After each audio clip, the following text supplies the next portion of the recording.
जय हिंद दोस्तों। 90 शब्द प्रति मिनट डिक्टेशन स्टार्ट।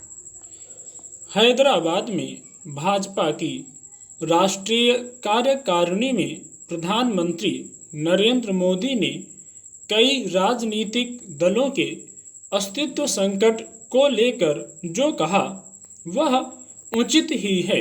यह एक ऐसा प्रासंगिक और गंभीर मुद्दा है जिस पर सभी राजनीतिक दलों को गहराई से मंथन करने की जरूरत है। अगर आज कुछ दलों को अपना अस्तित्व बचाने के लिए भी संघर्ष करना पड़ रहा है तो यह उनके लिए तो चिंता की बात है ही, लोकतांत्रिक राजनीति के लिए अच्छा नहीं माना जा सकता।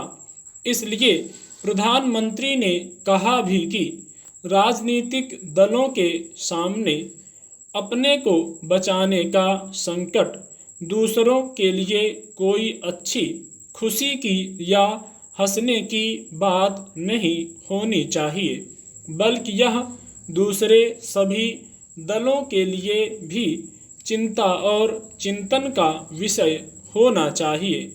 अस्तित्व के संकट से जूझ रहे दलों से यह सीख लेने की जरूरत है कि आखिर वे इस हालत में पहुँचे क्यों।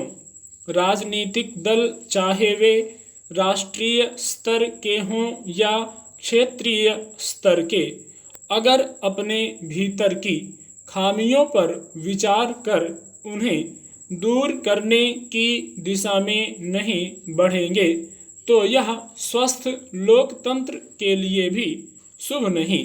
देखने में आ रहा है कि पिछले कुछ सालों में तो कई राजनीतिक दल अपना जनाधार बचाने में नाकाम रहे हैं।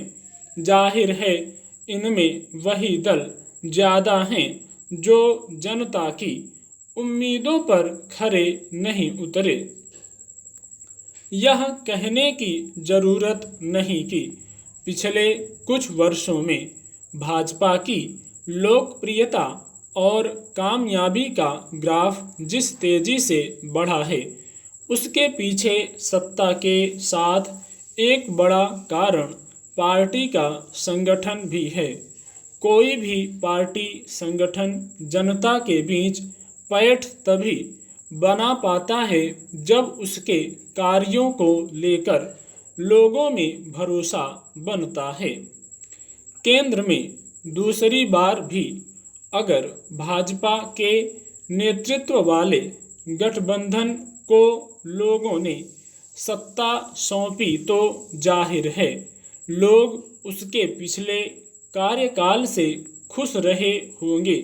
राज्यों के स्तर पर देखें तो उत्तर प्रदेश, पश्चिम बंगाल और केरल के उदाहरण सामने हैं, जहां सरकार जनता की अपेक्षाओं पर खरी नहीं उतरती, वहां जनता उसे बाहर का रास्ता दिखाने में देर भी नहीं लगाती।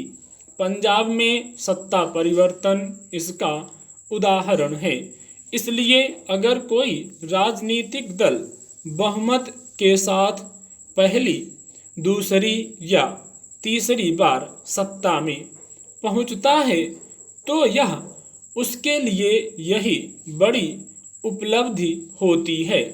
पर पिछले कुछ सालों पर नज़र डाली जाए तो पाएंगे कि जिन दलों ने चुनाव जीतकर पूर्ण बहुमत की सरकारें बनाई और चलाई वही आज सिमटते दिख रहे हैं, या भाजपा जैसी व्यापक जनाधार वाली पार्टी को ही केरल, पश्चिम बंगाल और तेलंगाना जैसे राज्यों में अपनी दमदार मौजूदगी दर्ज करवाने के लिए कम पापड़ नहीं बेलने पड़ रहे।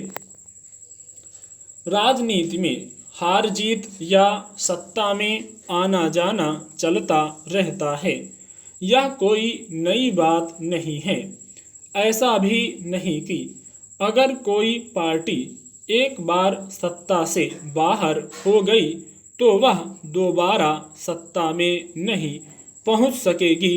स्टॉप।